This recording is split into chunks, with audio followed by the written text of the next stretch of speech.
가운데서 새끼가 올라오면 또 이렇게 커면 이게 꺾어진다고, 이렇게 자빠진다고요. 요거를 바닥에서 한 20cm 이상 되면은 10cm 정도 내놓고 10cm를 잘라버려야 돼. 원래 잘라야 되는 거예요? 네, 안 자르면 이게 누워갖고 나중에 예측기율도 못 오고, 그러면 가위로 잘라야 돼, 이제. 가위로. 예. 네, 예측기를 안 먹으니까.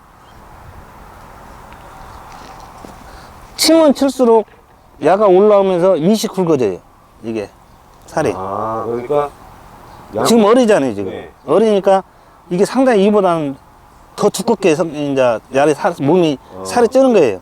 이놈 쳤고 지금 두 파리채 쳤잖아요. 네. 그럼 이번에 오늘 친 것이 지금 세 번째 친 거예요. 그러면 이제 이놈 쳤으니까 여기 지금 네 번째 치가 나오고 있잖아요. 좀 많이 보일 거예요. 거기서 또 올라오면 뭐? 네. 요 놈이 또 이 10cm 천 뒤에서 10cm가 더 올라가면 요 놈 또 치는 거예요. 이게 이놈 치고 앞으로 두 번, 네, 세 번 치면은 그러면 이제 밭으로 나가는 거죠. 이게 지금 이 약간 무름병이 와갖고 지금 모두싹을 한 번 더 해주려고 하면 뭐냐 며칠 전에 한번 했는데 많이 좋아졌는데 한 번 더 하려고 이거. 무름병이 뭐예요? 밑에서 쥐지 않는 병 보고 무름병이라 그래. 네, 고기가 쑥 들어갔네. 네. 그러면 무름병이다. 네. 이 수분이 너무 많이 갖고 있을 적가 이런 현상이 나와. 이게 무름병 방지를 안 해주면은 계속 번지니까. 싱싱한 건 이렇게 대가지캥 있는데, 네. 지금 이거 무름병 온 것은 이렇게 지금 시들어서 죽어버렸잖아요. 물러갖고 얘가. 뿌리가 없어졌네? 아니, 뿌리는 있어. 뿌리는 아직은 있는데, 이게 물러져 버리면 역할을 못해. 이제 새순이 못 올라와요. 아, 저기 정상인데, 네. 밑에는 지금 뿌리도 약하고, 뿌리 바로 윗부분도 지금 녹아버린 거죠. 녹아버렸네. 네. 하얗게 쭉쭉 올라가야 되는데. 네. 이렇게 식으로 하얀 데가 있어야 되는데, 녹아서 꺾어졌잖아요. 이 무름병을 한번 오는 것은, 이게 치료가 되는 것이 아니고, 이놈 먼저 끝났고, 옆으로 번지지 말라고 해주는 거예요. 옆으로. 보면 입이 이렇게 별 모양으로 벌어진다고. 아, 그거 왜 그러죠? 예측으로 쳤기 때문에 벌어지니까 이 상처를 이제 약재로 살균을 해줘야 돼, 이걸. 요즘에 참 이걸 지금 모도싹을 한 번 했는데 한 번 더 해보려고.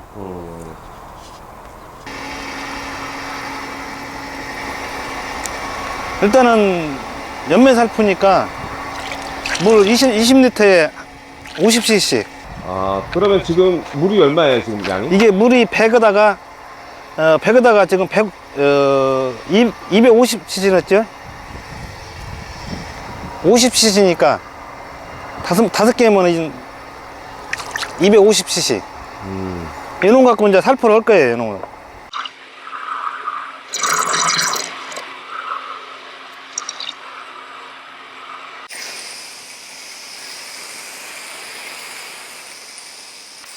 이건 뭐 살균제가 아니라 황이기 때문에 마스크를 안 해도 괜찮습니다.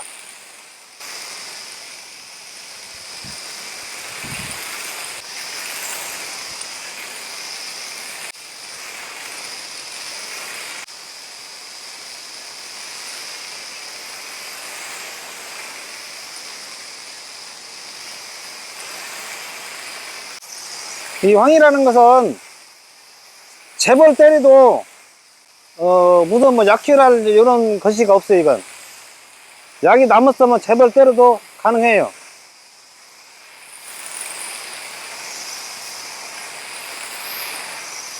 다른 약은 재벌 때리면은 약효 받는데 이거는 전혀 약효라는 게 없어요. 이거는.